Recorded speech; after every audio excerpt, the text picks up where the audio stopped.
Bab 4. Penempatan pasukan secara taktis.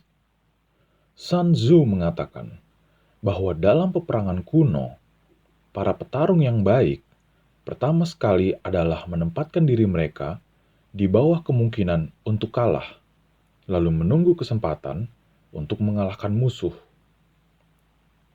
Mencegah kekalahan tergantung pada diri kita sendiri, sedangkan peluang untuk menang dikondisikan oleh musuh.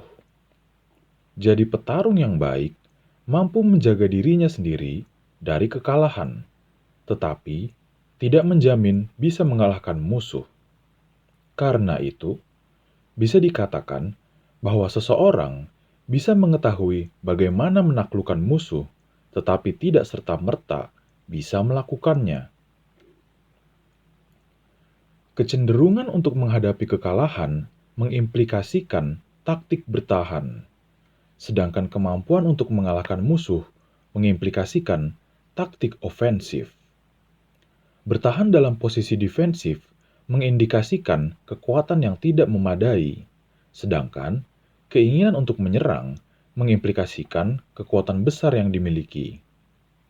Seorang jenderal yang ahli dalam taktik bertahan mampu menyembunyikan pasukannya dengan berbagai cara di tempat yang paling tersembunyi di dunia.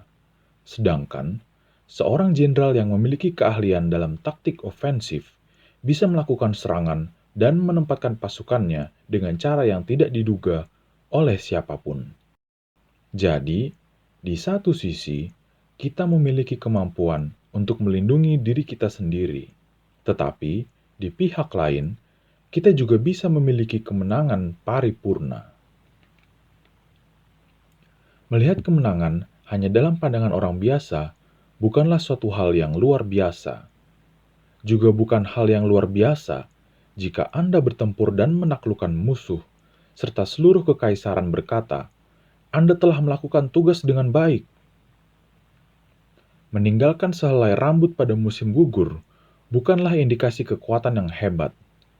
Bisa melihat matahari dan bulan bukan indikasi bagi penglihatan yang tajam, serta mampu mendengarkan bunyi gelegar petir bukan indikasi bagi pendengaran yang peka.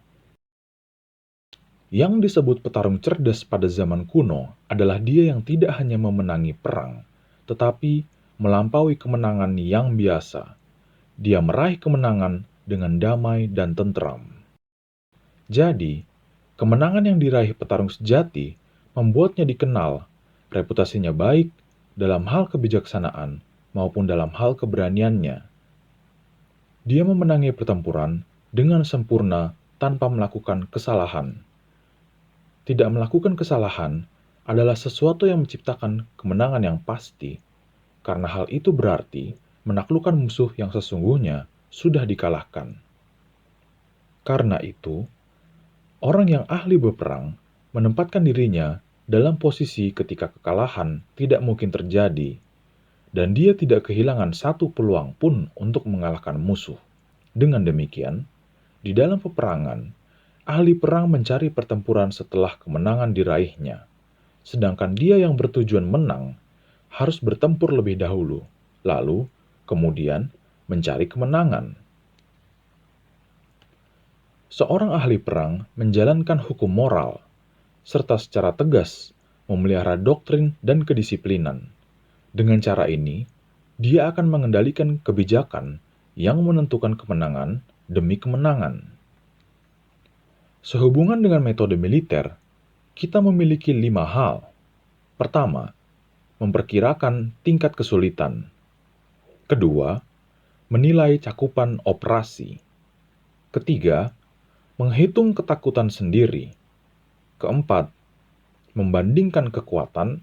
Serta kelima, menetapkan peluang untuk meraih kemenangan. Berdasarkan pemikiran tentang derajat kesulitan, cakupan operasi militer ditaksir. Berdasarkan penaksiran cakupan operasi, perhitungan terhadap kekuatan sendiri bisa dilakukan. Dari perhitungan atas kekuatan sendiri, perbandingan dievaluasi dalam hubungannya dengan kekuatan musuh. Berdasarkan perbandingan kekuatan dari kedua belah pihak, peluang untuk menang dapat ditentukan. Jadi, sebuah pasukan yang berjaya itu ibarat orang berbobot sangat berat yang beradu dengan orang yang berbobot sangat ringan. Orang yang ahli berperang mampu memerintahkan dan mengarahkan prajuritnya untuk bertempur seperti kekuatan air terjun yang tercurah dari ketinggian ribuan kaki.